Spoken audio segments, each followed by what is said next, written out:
Sering lihat angka VO2 max di smartwatch kan? Dan mungkin Anda mikir, ini sebenarnya angka apaan sih? Cuma buat pamer ke teman-teman lari? Atau ada artinya yang lebih dalam? Oke, kita bakal bedah tuntas, karena angka kecil itu ternyata nyimpan cerita besar soal mesin di dalam tubuh kita.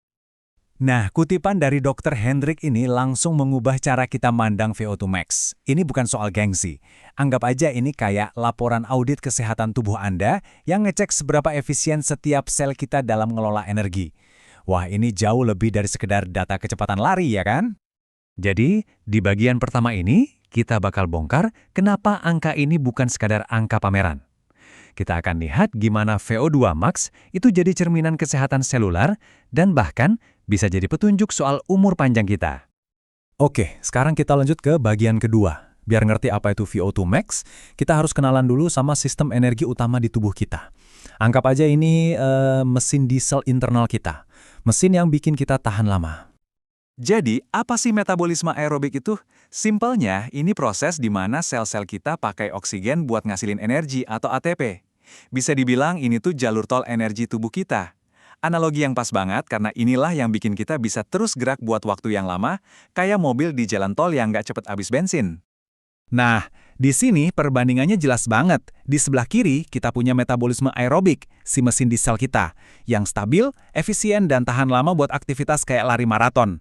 Terus di kanan ada anaerobik, si bahan bakar jet, yang ngasih ledakan tenaga super cepat buat sprint atau angkat beban berat, tapi ya cepet banget abisnya. Nah, VO2 max yang kita omongin ini semuanya tentang seberapa besar dan seberapa canggih mesin diesel Anda. Oke, kita udah kenal sama mesinnya. Sekarang gimana cara kita ngaudit kapasitas total dari mesin itu? Nah, disinilah peran VO2 max jadi penting banget sebagai alat ukur utama kita. Ini dia nih, definisi kuncinya. VO2 max itu adalah volume maksimal oksigen yang bisa dipakai tubuh kita pas lagi aktivitas berat. Kata kuncinya di sini adalah dipakai. Jadi ini bukan cuma soal seberapa banyak udara yang bisa kita hirup, tapi seberapa jago jantung, darah, dan otot kita kerja bareng buat menggunakan oksigen itu jadi energi. Bayangin aja ini kayak sistem logistik yang sempurna. Pertama, paru-paru kita sebagai pompa udara nyedot oksigen masuk. Kedua, jantung sebagai pompa darah langsung nyebarin oksigen itu ke seluruh tubuh. Dan akhirnya, yang ketiga, otot kita jadi penerima yang siap pakai oksigen itu buat gerak. Kalau salah satu dari tiga ini kerjanya nggak bener ya, seluruh sistemnya bakal pincang. VO2 max itu ngukur efisiensi dari keseluruhan rantai ini. Nah, pertanyaan bagus. Semua mesin kan ada batasnya. Terus, apa yang sebenarnya terjadi di dalam tubuh kita waktu kita nge-push mesin aerobik ini sampai ke limitnya? Coba lihat grafik ini deh. Ini momen krusialnya. Seiring intensitas latihan naik, permintaan energi di bar kanan itu meroket. Sementara pasokan oksigen di bar kiri udah nggak bisa ngejar lagi. Titik di mana permintaan lebih besar dari pasokan inilah yang namanya ambang batas aerobik. Disinilah mesin diesel Anda udah mentok.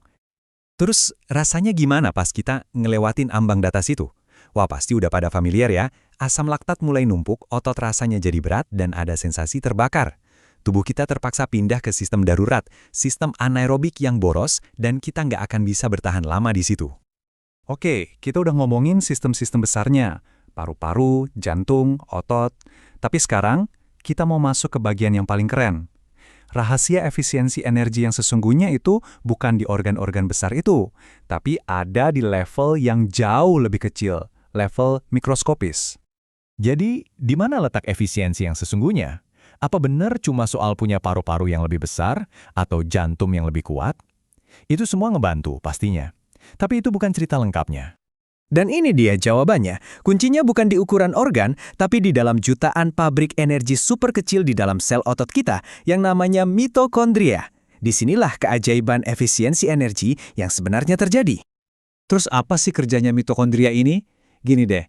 Sel yang efisien itu penuh sama mitokondria, dan mereka ini rakus banget nyerap oksigen dari darah. Mereka juga kayak tim kebersihan super efisien yang cepet banget bersihin sisa-sisa metabolisme. Hasilnya, kita jadi pulih lebih cepat dan ambang batas rasa sakit kita jadi lebih tinggi. Sebaliknya, kalau sel kita nggak efisien, kita jadi gampang capek dan bahkan bisa kena nyeri kronis. Ini benar-benar mengubah cara kita melihat kebugaran kan? Oke, jadi intinya kan di sel, di mitokondria. Pertanyaannya sekarang, gimana dong cara kita ngelatih pabrik-pabrik energi internal ini biar makin banyak dan makin jago? Nah, strateginya itu simple. Ada dua bagian. Pertama, latihan zona 2, yang intensitasnya rendah tapi durasinya panjang. Ini adalah cara kita ngebangun pabrik mitokondria baru, jadi jumlahnya makin banyak. Kedua, latihan intensitas tinggi. Ini tujuannya buat nge-push pabrik yang udah ada biar kerjanya bisa maksimal. Kita butuh dua-duanya buat dapat hasil yang optimal. Dan kutipan ini, wah, ini benar-benar merangkum semua pembahasan kita. Jadi sebelum kita mikir buat nambah beban di luar, coba tanya dulu, kapasitas di dalam tubuh kita udah kita bangun belum? Karena performa sejati itu ternyata dimulainya dari level seluler. Jadi, setelah kita bedah semua ini, saya mau ninggalin satu pertanyaan buat Anda. Nanti pas Anda lihat smartwatch lagi, jangan cuma lihat angkanya. Lihatlah itu sebagai audit buat kapasitas internal Anda. Jadi, apa yang akan jadi fokus Anda selanjutnya? Beban di luar atau kapasitas di dalam?